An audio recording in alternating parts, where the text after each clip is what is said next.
Alhamdulillah, salatu wassalamu ala Rasulillah wa ala alihi wa sahbihi wa mawala. Wa nibitin azan ya Allah wa ya Allah. Alhamdulillah, Allah masih berikan nikmat kepada kita sehingga kita bisa hadir di acara haflah akhir sana. Jadi anak saya itu 6, itu hampir tiap tahun ada akhir sana. Tapi saya sendiri tidak pernah datang. Jadi saya menghadiri akhir sana hebat. Karena ya mohon maaf, yang saya lihat dari akhir sana yang ada itu malah kayak ajang gimana di hotel segala macam. Makanya saya nggak terlalu minat untuk datang.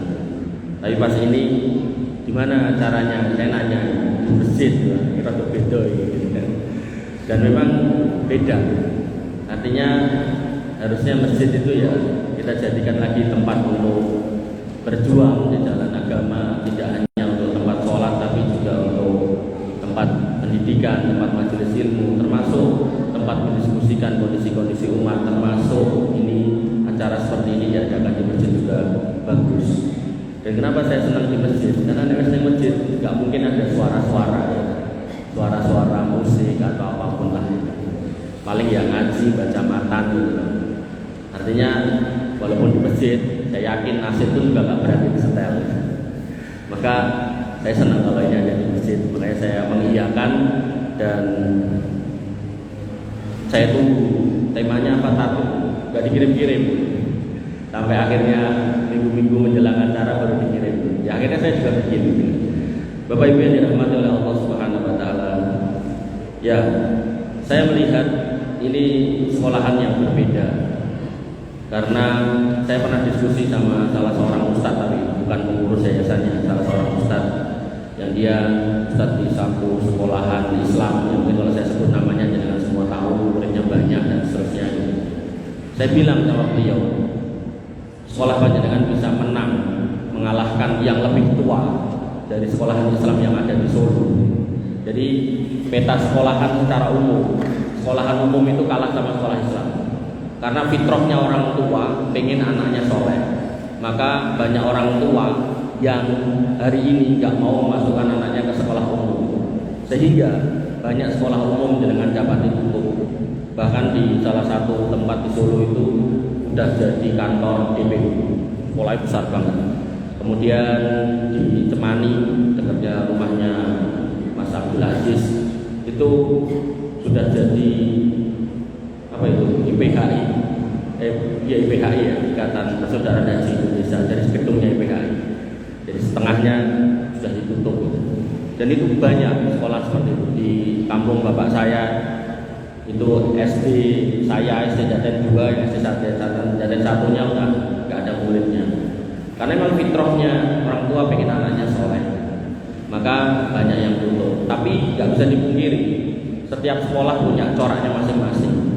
Maka sekolah-sekolah yang pertama dulu pernah memegang rekor dengan muridnya yang banyak dan seterusnya, tapi kemudian muncul yang baru dengan tambahan tahfidz, kemudian bergeser ke situ dan seterusnya, karena memang fitrahnya orang tua pengen anaknya berada di tempat yang terbaik. Makanya begitu saya dengar tadi itu sampai ngapalin matan seperti ini, itu tentu hal yang hampir-hampir jarang di sekolah SD. Kecuali memang dari awal pesantren gitu.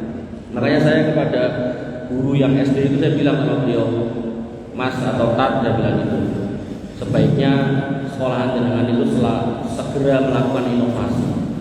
Karena kalau kemudian yang ditawarkan adalah sekedar tahfidz, maka semua sekolah Islam tahfidz. Waktu itu saya ngomongnya sih menghafalkan hadis arba'in.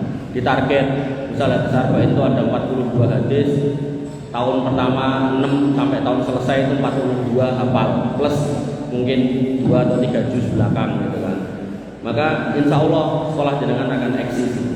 Maka begitu saya lihat ini ternyata malah hafalnya bukan hadis arba'in tapi malah matan sirah sama matan tajwid yang itu jarang banget itu. Tentu kalau kemudian itu terdeliver informasi itu ke masyarakat, ke umat, insya Allah posisi jenengan posisi yang secara marketing itu posisi yang baik. Nah, tinggal pertanyaannya, ini punya akun YouTube apa enggak? Enggak punya. Punya? Oh ya, namanya apa? Saya nyari nggak ketemu. Ada. Namanya apa? Oh, Kutang. Oh, aku tadi nyari itu Madrasah Ibtidaiyah El Rosid. Jadi dalam sebuah desain marketing, apapun itu, jasakah, barangkah, nah, orang harus tahu kita itu punya barang apa agar kemudian barang atau jasa itu terdeliver informasinya ke orang, sehingga orang kemudian percaya kita punya sesuatu yang lebih baik daripada orang lain. Dan tentu agen marketing terbaik ya panjenengan sebagai orang tua, ketika tahu di sini pendidikannya beda, ya sampaikan kepada saudara, tetangga, kemudian kaum muslimin yang lain, di sini beda dengan yang lain. Ya promosilah. Bapak Ibu yang dirahmati oleh Allah Subhanahu wa taala, delalah saya dipesan 2 tema, yaitu membentuk generasi yang berkarakter dan bermanfaat. Terus waktu nih ternyata cuma 45 menit, tapi setelah saya lihat sudah molor 15 menit. Jadi kita aku sampai jam berapa ini? Biar kita sepakati baik. Sampai jam berapa? Karena ini kita itu dibongkar toh. Jam berapa? Maksimal saya sampai jam berapa? Ini jam 9.42. Jam berapa? Setengah 11. Setengah 11 ya. Setengah 11 sama doanya. Oke, setengah 11 ya. Jadi saya dipesan untuk menyampaikan membentuk generasi berkarakter dan bermanfaat. Nah, berkarakter ini kalau kita ambil dari value di Departemen Pendidikan, maksudnya itu adalah yaitu sekelompok individu atau suatu masyarakat atau komunitas yang memiliki kualitas atau sifat-sifat moral dan etika yang kuat. Bahasanya gitu, karena memang negara kita kan isinya nggak cuma orang Islam, ada orang non Muslim yang lain, sehingga pakai bahasa umum. Tapi kalau kemudian menurut kita sebagai orang Islam, maksudnya ya pendidikan yang berbasis akhlakul karimah. Sehingga ketika kita pengen anak kita itu berkarakter, tentu pendidikannya harus pendidikan yang berbasis akhlakul karimah. Yang tentu akhlakul karimah ini kalau menurut di luar sana, basicnya yang pertama integritas, tanggung jawab, rasa hormat, empati, disiplin, keadilan, itu yang harus dideliver, diajarkan kepada anak. Sebenarnya tadi seperti yang dibilang oleh Ustadz di depan tadi, bahwasanya itu tugas orang tua. Cuman karena mungkin orang tuanya yo sibuk, ada urusan, ada kegiatan, harus cari nafkah, maka seorang tua yang baik harusnya memilih institusi pendidikan yang baik agar anaknya mendapat pendidikan berkarakter atau pendidikan yang berakhlakul karimah. Jadi pentingnya untuk milih gitu, milih pendidikannya yang mana gitu. Nah, sehingga elemen utama dari generasi berkarakter yaitu akhlakul karimah. Maka tujuan dari pendidikan akhlakul karimah, kalau dalam konteks yang umum, yaitu untuk menciptakan individu yang tidak hanya kompeten secara akademik profesional, tapi juga dia punya nilai moral. Jadi harapannya jadi dokter ya bermoral, jadi polisi ya bermoral, jadi tentara bermoral, jadi pejabat ya bermoral gitu kan. Nah, ini kalau dalam Islam berarti seorang muslim yang berakhlak tapi ya profesional. Nah, profesional nanti ada di bab bermanfaat. Nah, lalu gimana cara mendapatkan generasi yang berkarakter tadi? Yang pertama, tentu itu tugas orang tua untuk nyontoni. Jadi orang tuanya ya harus belajar kitab akhlak, adabul mufrad lah atau yang lain itu harus dibaca, harus dipelajari, harus difahami, dan itu yang dicontohkan ke anaknya. Jangan sampai anak itu suruh sholat nih orang tuanya nggak sholat. Jangan sampai ada anaknya kalau sekolah jilbaban udah baik, tapi di rumah dicopot karena lihat uminya nggak pernah jilbaban, dan seterusnya. Jangan sampai anak itu suruh jujur tapi orang tuanya kalau dagang nipu gitu kan. Jadi pendidikan utama sebenarnya di keluarga. Kemudian baru kita serahkan kepada dunia pendidikan yang jenengan juga harus milih. Dari sekian banyak sekolah, dari sekian banyak tempat pendidikan, jenengan harus milih mana yang mengajarkan akhlakul karimah. Karena pesannya Ustadz Kepala Sekolah yaitu menyampaikan tentang generasi yang berkarakter itu berakhlakul karimah, maka pilihlah itu. Dan termasuk berkarakter adalah yang bermanhaj yang jelas. Karena kalau panjenengan waton masukkan ke sekolah-sekolah Islam itu kan, yang ada ya nanti khawatirnya putra jenengan kemudian memahami Islam dengan pemahaman-pemahaman yang tidak sesuai dengan pemahaman yang benar. Karena sekolah Islam banyak sekali. Jenengan silakan punya concern tahfidnya, silakan punya concern hafalan matan, hafalan hadisnya gitu kan. Tapi yang juga harus dipahami adalah bagaimana output dari sekolahan itu. Bagaimana mereka merubah pola pikir anak dan seterusnya. Kalau memang mengajak kepada Al-Quran dan Sunnah lah monggo, itu insya Allah aman. Dan ini memang perlu sebuah istikharah gitu. Setelah ini mau kemana gitu. Dan nanti jangan sampai punya pendapat sekolah kayak anak larang terus rasa sekolah, jangan. Karena banyak sekolah-sekolah yang bisa dijangkau, yang mungkin informasinya jenengan belum tahu karena mungkin kurang info, tapi akhirnya nyerah duluan. Bahkan sampai kuliah gratis juga ada, bahkan kuliah gelarnya LC gratis juga ada, bahkan sampai doktoral gratis juga ada. Jadi 1000 jalan menuju Mekah. Kenapa kemudian jenengan harus berpikir jalannya cuma satu, dan kalau nggak bisa lewat situ nggak bisa lewat yang lain. Maka kemudian ketika orang tuanya sudah ngaji, anaknya sudah dididik di sekolah yang baik, maka harapannya menjadi anak yang berkarakter, anak yang berakhlakul karimah. Nah, kalau ini semua orang tua punya visi kayak gini, maka harapannya akan menjadi masyarakat yang islami, masyarakat yang berakhlakul karimah, berkumpul di satu komplek, berkumpul di satu kampung, orangnya saling menghargai, saling menyayangi, saling mendukung, saling menolong, saling bantu-membantu. Maka inilah yang diharapkan dari kumpulan orang-orang Islam yang berkarakter, yang berakhlakul karimah. Dan itu yang kemudian disebut sebagai masyarakat madani, yang oleh istilah umum disebut sebagai komunitas yang harmonis, saling dukung, saling bantu, saling tolong-menolong satu dengan yang lain. Itu generasi berkarakter. Nah, generasi berkarakter itu sebenarnya sudah disampaikan oleh Nabi SAW. Nabi mengatakan akmalul mu'minina imanan ahsanuhum khuluqan. Orang yang terbaik di antara kita selain punya iman, maka dia di situ adalah orang yang paling baik akhlaknya. Jadi jangan sampai sholatnya udah bagus, puasanya bagus, pakaiannya bagus, penampilannya nyunah gitu kan, tapi disalami temennya, disalami saudaranya sama muslim nggak mau jawab karena beda pengajian. Nah, ini kan nggak berakhlak karimah ini gitu kan. Jadi benar-benar ketika kita mengatakan kita ngaji yang benar, kita ngaji sunnah, kita ngerti sunnah, kita memahami Al-Quran berdasarkan sunnah, atau memahami Islam berdasarkan ala fahmi salaf, maka yang harus kita pahami, kita juga harus mencitrakan diri sebagai orang-orang yang berakhlak, berkarakter. Gak ada kan satu ulama pun yang mengatakan beda pengajian kemudian dia kafir sehingga kalau ucapkan salam gak boleh dijawab, kan gak ada. Bahkan orang-orang yang menyimpang sekalipun seperti orang-orang Khawarij, sebagian ulama gak mengkafirkan gitu kan. Maka yang harus kita pahami, hati-hati. Dan kemudian Nabi SAW berfirman, wa innaka la'ala khuluqin adzim. Dan kamu wahai Muhammad sesungguhnya orang yang benar-benar berbudi pekerti yang tinggi, berkarakter, berakhlakul karimah. Dan akhlak karimah itu juga bagian dari dakwah Nabi. Innama bu'istu liutammima sholihal akhlak.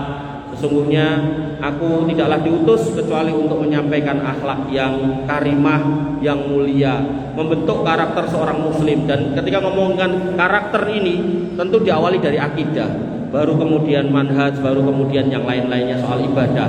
Maka yang harus kita pahami bagaimana kemudian membentuk masyarakat yang baik itu dimulai dari akidahnya, diluruskan akidahnya. Jadi insya Allah kalau sekolah-sekolahnya model kayak gini ya mesti anaknya diajari, ngerti mana bedanya syirik dan enggak. Jangan kayak sekolah-sekolah yang tidak ngajari, yang tidak punya karakter. Jadi anak-anaknya ketika tanggal tertentu wis geger nyari bintang mopo, rasi bintang mopo. Kemudian wong nek rasi bintang ini berarti sifatnya ini gitu. Atau anak-anak seumur-umuran gini kalau lihat bintang jatuh, wih bintang jatuh, ayo dongo gitu kan. Kok kabul dan seterusnya. Maka ini pemahaman yang ketoknya sepele, tapi ini menurut kacamata akidah ini dalam loh ini. Dan sekolah-sekolah yang berkarakter harus bisa ngerti ini dan mengajarkan ini adalah kondisi-kondisi atau pemahaman yang keliru. Wanifidina azani Allah wa iyyakum. Oleh karena itu maka sampai Nabi SAW mengatakan innal mu'minina la yudriku bihusni khulqihi darajatas shaimi al-qaim. Orang-orang yang punya karakter karimah, orang-orang yang punya akhlakul karimah itu di akhirat bisa posisinya itu mengungguli orang-orang yang rajin sholat dan rajin puasa. Makanya pentingnya punya anak-anak yang berakhlak karimah. Dan ketika kemudian kita melihat siklus hidup, maka orang-orang Jawa itu sebenarnya sudah menitipkan pesan. Ketika anak umur 11 itu kan menggunakan kata welas, 11, rolas, telulas, 14 sampai 19. Itu kan ada kata welas. Welas itu berarti kasih sayang. Kasih sayang itu bagian dari akhlak. Artinya anak-anak jenengan yang umur-umur segitu mengajari akhlak, mengdidik akhlak. Jangan sampai kemudian dia luput di umur segitu, nanti pas umur 20-an, 30-an jenengan berharap mereka berbakti pada kita, tapi mereka justru orang yang paling kurang ajar sama kita. Berapa banyak anak-anak umur segitu jaluk motor gak dikasih, kemudian orang tuanya dianiaya bahkan dibunuh. Maka pentingnya sekali lagi pendidikan karakter, pendidikan akhlak, pendidikan moral, dan tidak cuman slogan.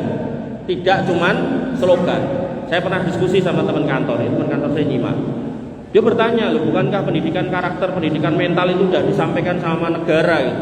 Saya bilang iya, tapi secara praktek, apakah memang itu sudah diterapkan? Maka jawab, nggak usah dijawab, tinggal dilihat aja. Bagaimana banyak pejabat pakai baju oranye.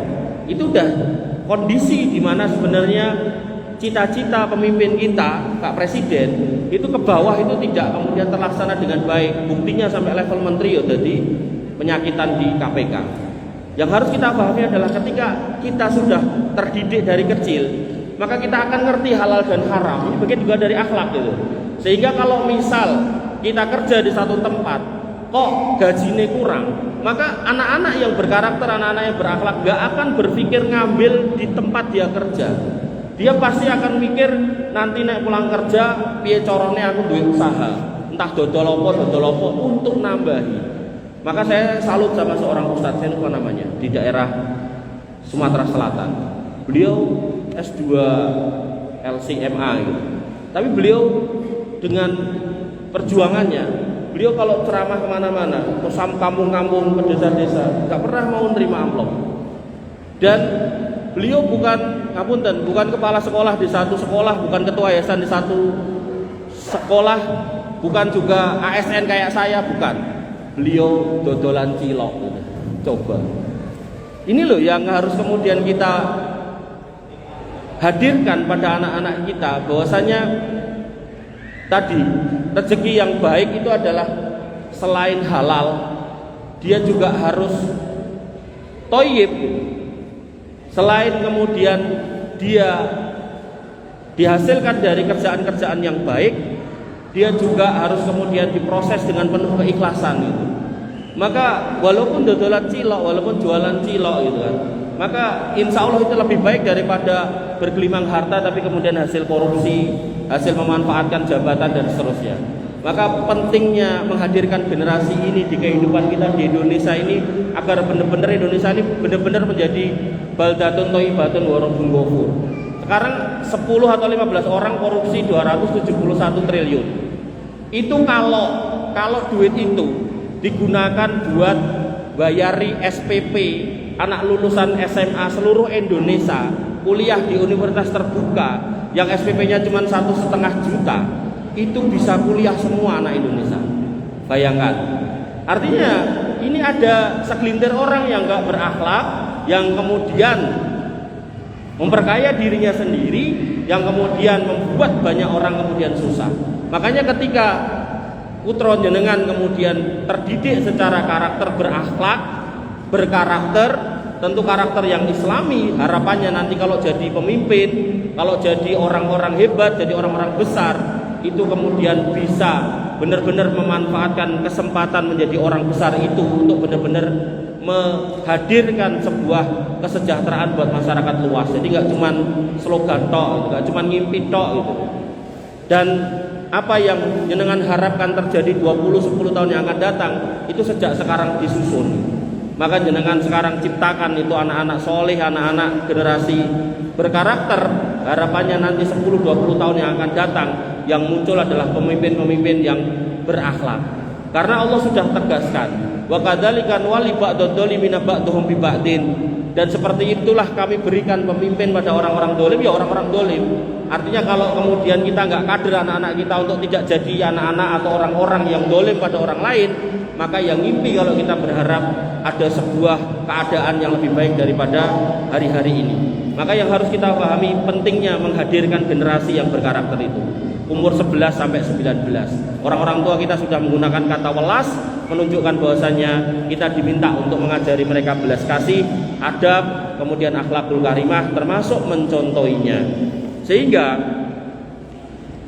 kemudian ketika kita sudah mendapatkan atau memproses anak itu menjadi anak-anak yang berkarakter, maka harapannya satu, mereka berakidah yang lurus. Jadi dengan memilih instansi yang benar, dengan memilih majelis yang benar, dengan memilih pengajar yang benar, harapannya mereka menjadi anak-anak yang berakidah lurus tadi, bertauhid. Kemudian anak-anak yang bertakwa, ora usah dioyak-oyak kon salat mangkat salat, ora usah dioyak-oyak kon ngaji dhewe gitu kan. Kemudian yang ketiga yaitu anak-anak yang tadi mengikuti sunnah, ngerti mana yang sunnah, mana yang enggak, mana yang benar, mana yang salah gitu. Kemudian yang keempat yaitu anak-anak yang berbakti pada orang tua.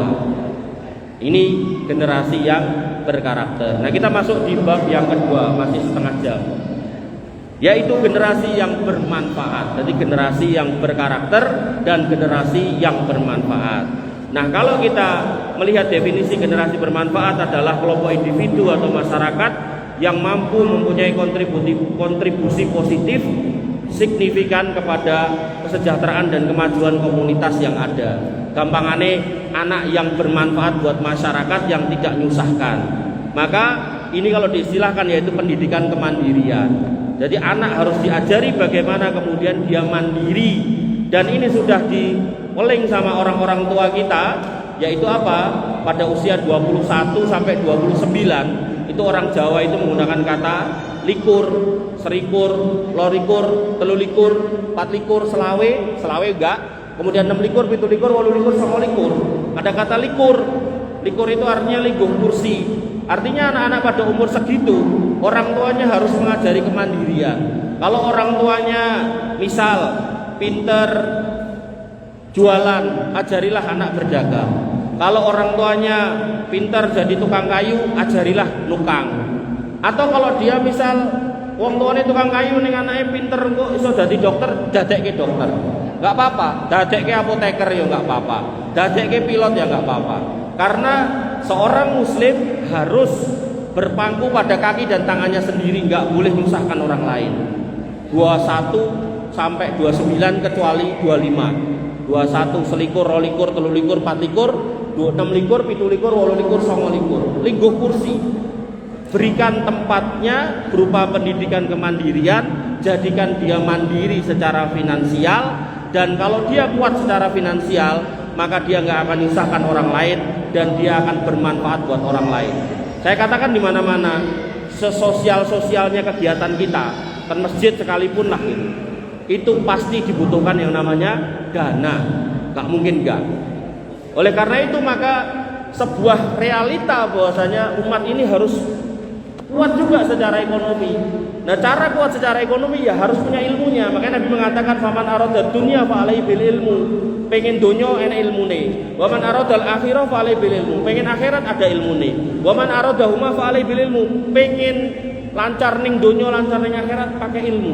Makanya pentingnya memilih pendidikan ketika masih kecil ini kita orientasikan adalah orientasi agama, akidah, kita tanamkan agar kemudian terngiang dia sampai gede pentingnya agama. Tapi nanti di usia-usia 20-an, maka orang tua juga harus ngeh untuk ngajari dia pendidikan-pendidikan kemandirian. Kalau memang bisa di sekolah formal, monggo. Tapi kalau enggak, maka ajarkan sesuai yang jenengan sudah jalani selama ini, silakan. Jenengan pinter nukang, ajari nukang. Jenengan punya sawah, pinter nyawah, ajari nyawah. Jangan sampai kayak sebagian petani yang sawahnya banyak, tapi anaknya nggak pernah diajari bertani. Akhirnya begitu beliau meninggal, anaknya berlomba-lomba untuk jual sawah karena anaknya nggak bisa nani sama sekali. Padahal bertani nggak harus macul gitu loh. Bagaimana kemudian memanage, mengatur, menata agar kemudian pertanian jalan, kan iso jadi bosnya kan bisa gitu. Tapi itu pun juga nggak diajarkan, sehingga anak nggak tertarik masuk ke sawah, sawahnya dijual jadi perumahan, jadi pabrik dan seterusnya, duit entek ya balik meneh ran duwe. Padahal bapaknya dulu tuan tanah. Banyak cerita seperti itu. Wa nabiyina azani Allah wa yakum 20 sampai 29. Nabi SAW mengatakan la ayyaghtua ahadukum fayah tiba ala dohrihi fayatasaddaqu bihi wa yastaghna bihi minan nas khairul lahu min ayyas ala rajulan. Jadi seorang laki-laki itu mau berpagi-pagi nyari kayu bakar, dipanggul, dijual, kemudian dia gunakan untuk sedekah dan untuk mencukupi urusan keluarganya, itu lebih baik daripada minta-minta. Ini menunjukkan bahwasanya apapun profesi kita, apapun profesi anak kita, sepenting adalah halal dan berkah, maka itu baik. Dan kemudian kita sampaikan kepada mereka selain halal juga harus thayyib, sebagaimana firman Allah Subhanahu wa taala, ya ayyuhan nas qulu mimma fil ardi halalan thayyiba. Jadi jangan kemudian kowe kok mau kerja kaya ngene, apa kowe ra iso dadi lurah, engko kan iso korupsi dana desa, jangan nggih. Kita sampaikan kepada mereka, apapun pekerjaan kamu, yang penting kamu istiqomah, yang penting kamu bekerja dengan profesional dan itu halal dan kemudian bisa digunakan untuk menafkahi, maka itu enggak apa-apa. Insya Allah Bapak Ibu ridho. Kemudian setelah mereka bekerja, ajarkan mereka juga untuk berdoa sebagaimana sabda Nabi SAW, ayyuhan nas ittaqullah wa asbilu fit talab fa inna nafsan lan tamut hatta yastawfiya rizqaha wa in abta'a 'alaiha fattaqullah wa asbilu fit talab. Wahai manusia, maka bertakwalah kepada Allah dan perbaikilah cara meminta rezeki kepada Allah Subhanahu wa taala. Sebagian ulama memaksudkan ayat ini, hadis ini adalah dengan cara bekerja yang halal. Sebagian ulama yang lain maksudnya setelah ikhtiar berdoa yang baik. Kemudian kita sampaikan juga kepada mereka pentingnya untuk menjaga sholat. Karena orang-orang yang enggak sholat itu nanti di akhirat akan dikumpulkan bersama Qarun, Fir'aun dan Haman. Ketika kita membaca Qarun, maka kita dapati Qarun itu orang yang sangat kaya. Saking kayanya sampai kuncinya itu nggak bisa dipegang, kunci gudangnya nggak bisa diangkat oleh satu orang. Maka ketika kita punya anak lalu kerja duitnya okeh ning ra salat, maka nggak ada gunanya. Karena Qarun yang hartanya banyak aja masuk neraka, apalagi kita yang nggak sekaya Qarun. Fir'aun juga demikian. Kita punya anak jadi presiden, jadi lurah, jadi camat, tapi nggak sholat, nggak ada gunanya. Fir'aun yang raja aja sudah masuk ke dalam golongan orang-orang yang dijamin masuk neraka dan tenggelam di lautan. Maka kita sebagai orang-orang yang beriman dan bertakwa harusnya tidak seperti itu. Haman juga demikian. Dengan punya anak sekolah Islam, terus nanti pas payah kuliah masuk ke Akmil, masuk ke Taruna Nusantara, masuk ke misal sekolah Polri niku, nah, jadi petinggi Polri, jadi petinggi TNI gitu kan. Tapi ora salat gitu, ya apa gunanya gitu kan. Maka yang harus kita pahami, semua harus kemudian sholat. Bapak Ibu yang dirahmati oleh Allah Subhanahu wa taala, sehingga cara mendapatkan anak yang bermanfaat gimana? Yang pertama bisa dengan pendidikan formal. Dengan cari sekolah-sekolah yang kemudian bisa menjadikan putra-putra dengan orang-orang yang bermanfaat. Sekali lagi, bermanfaat kaitannya dengan kemandirian. Kalau yang karakter kaitannya dengan akhlak, akidah, manhaj dan seterusnya. Kemudian yang kedua, ditunjang dengan pendidikan non formal, baik di tempat pelatihan atau langsung dilatih orang tuanya. Oh, kamu senenge misal sekolah bisnis, silakan. Tapi orang tuanya ternyata sudah menjalani bisnis yang sebenarnya. Yuk ajari.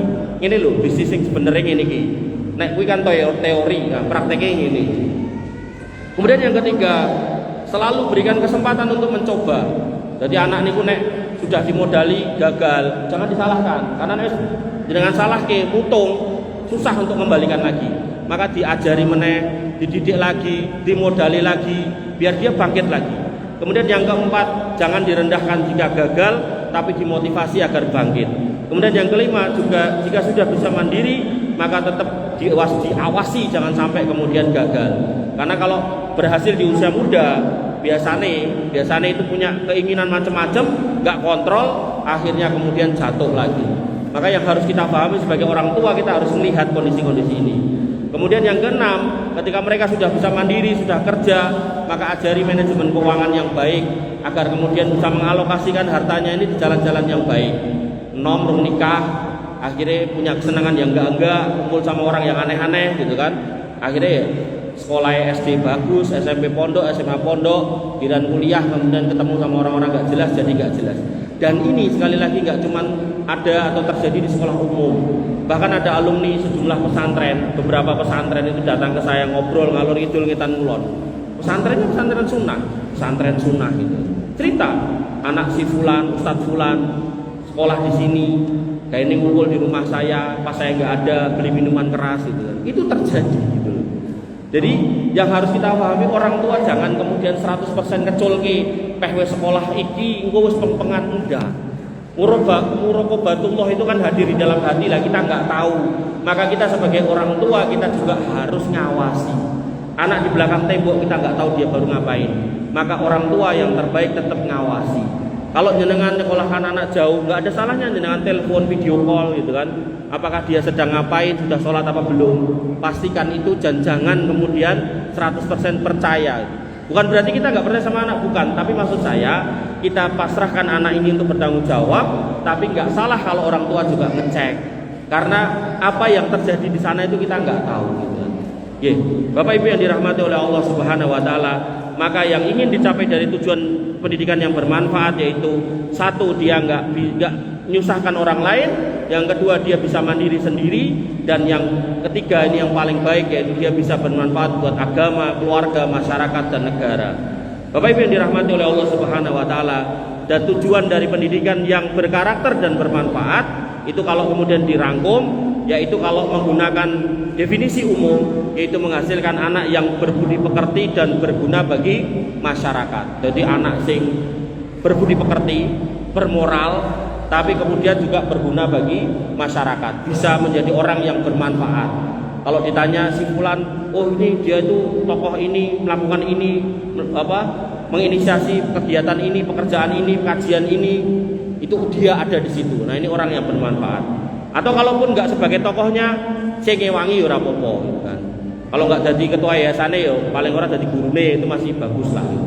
Kemudian kalau versi Islam, maka pendidikan yang berkarakter dan bermanfaat itu tujuan akhirnya adalah menghasilkan anak yang berakidah lurus, beribadah sesuai sunnah, bermanhaj yang sholih, berbakti pada orang tua, mandiri secara pribadi, dan mampu membantu perjuangan Islam dan kaum muslimin. Jadi begitu dia mandiri secara finansial, dia bisa kemudian membantu, oh masjid sebelah rumah perlu disokong untuk dakwah, disokong. Kalau emang fisik masjidnya kurang nyaman, ya dibikin nyaman. Kalau emang masjidnya sepi, nggak ada kajian, dicarikan ustadz. Kalau emang menghadirkan ustadz, kudunya pakai amplop, dia siap bayari. Kalau emang jamaah kudu dikei ngombe, ya dia siap nukok ke ngombe, dan seterusnya. Maka ini orang-orang yang kemudian berkarakter dan bermanfaat. Oleh karena itu maka pentingnya memahami semua ini. Dan kalau tadi ada 21, selikur, rolikur, telulikur, tekan 29, tadi selawenya belum, maka selawe itu orang Jawa itu menyebutnya bukan 20, 25 atau 520, tapi 25 disebut selawe. Itu seneng-senengnya lanang karo wedok.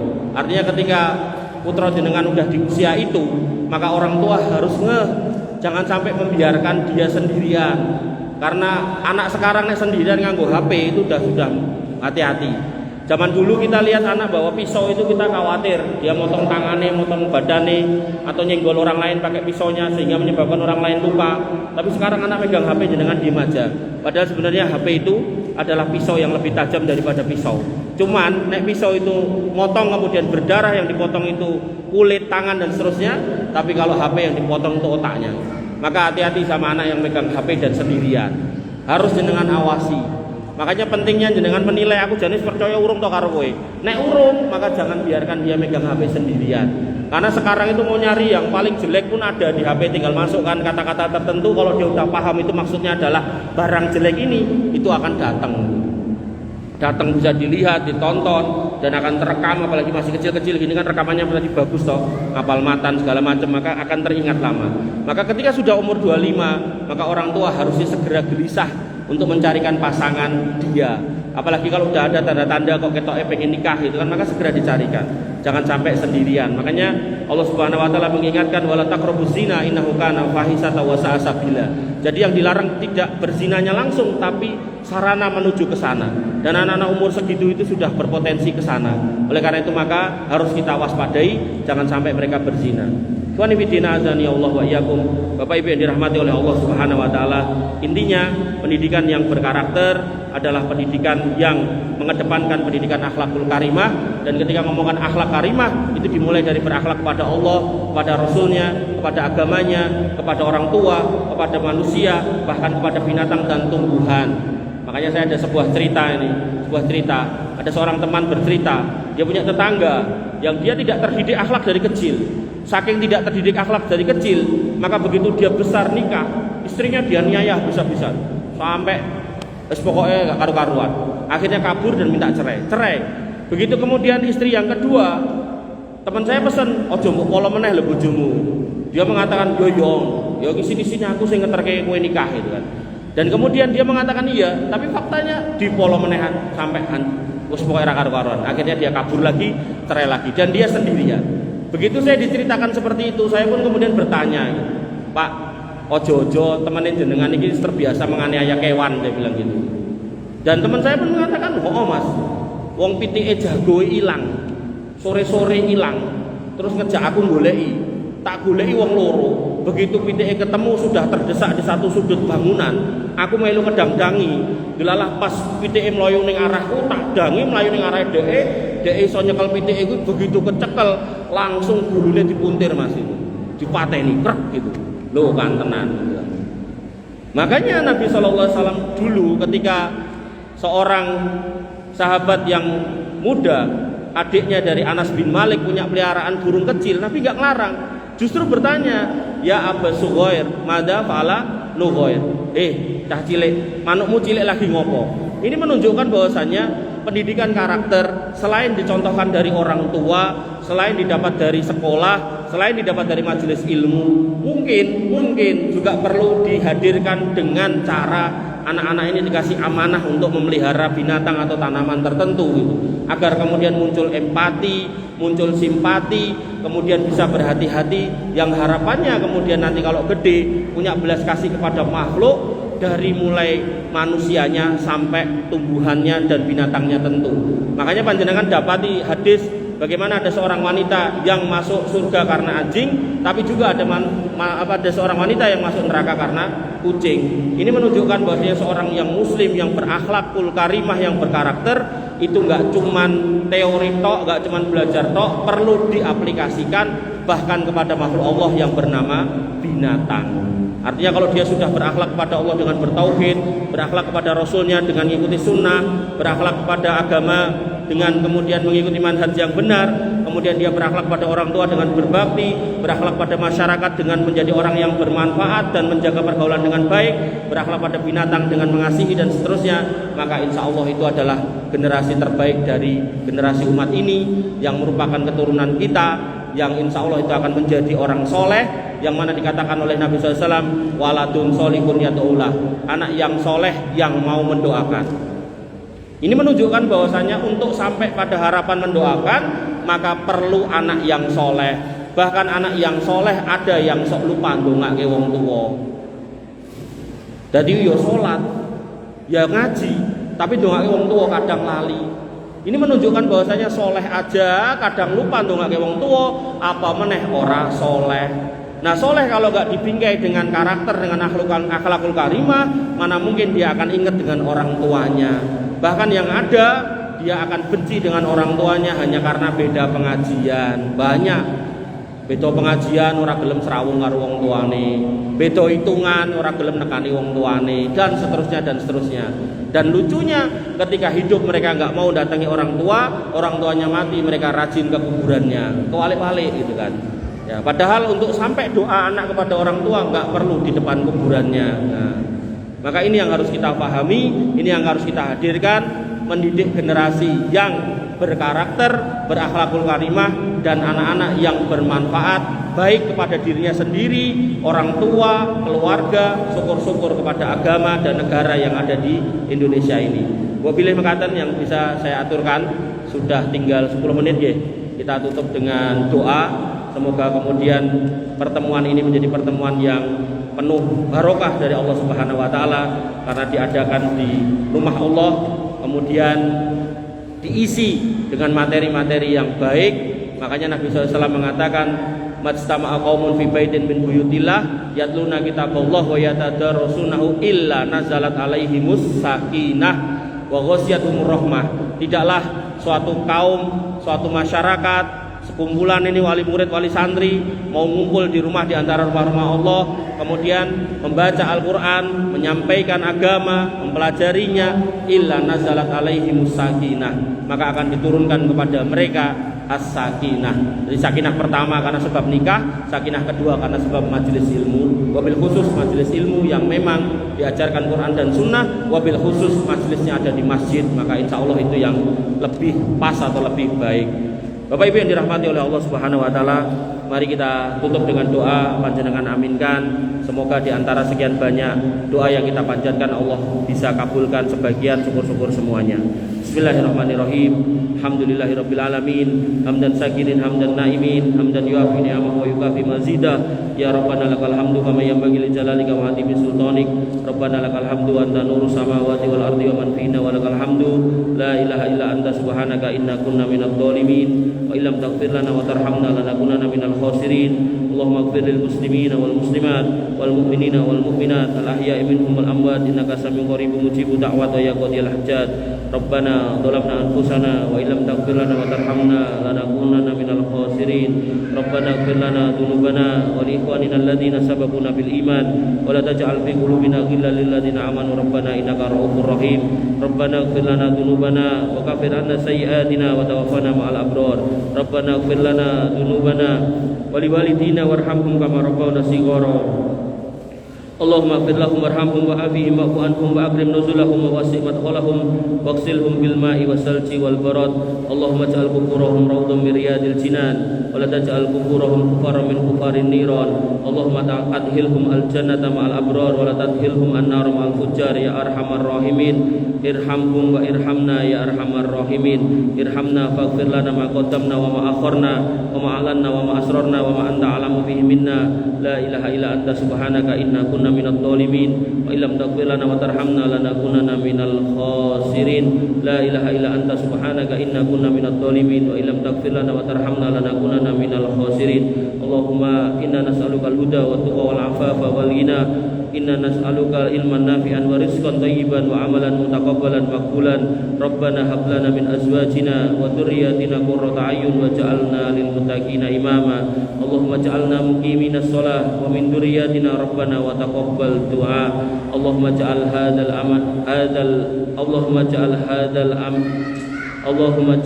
hadzal bilad biladan aminan warzuq ahlahu minas samarat wasnubna wa banina an na'budal asnam. Allahumma aminna fi awtanina wa aslih a'immatana wa wulata umurina. Allahumma aslih auladana wa aslih azwajana wa aslih aba'ana wa aslih ummahatana wa aslih akhwatana wa aslih ikhwanana ya arhamar rahimin. Allahumma aslih asatidana ya dzal jalali wal ikram. Allahumma inna nas'aluka al-huda wat tuqa wal afafa wal ghina. Allahumma inna nas'aluka ilman nafi'an wa rizqan thayyiban wa amalan mutaqabbalan. Allahumma inna nas'aluka al-jannah wa ma qarraba ilaiha min qawli wa amal wa na'udzubika minan nar wa ma qarraba ilaiha min qawli wa amal. Allahumma kfina bihalalika an haramik wa aghnina bi fadlika amman siwak ya ghani ya hamid. Allahumma inna na'udzubika min fitnatil qabri wa adabil qabri wa na'udzubika min fitnatil mahya wal mamati wa na'udzubika min fitnatil masiihid dajjal wa na'udzubika min adabin nar ya arhamar rahimin. Allahumma inna nas'aluka husnal akhlaq wa nas'aluka husnal khatimah wa na'udzubika min su'il khatimah.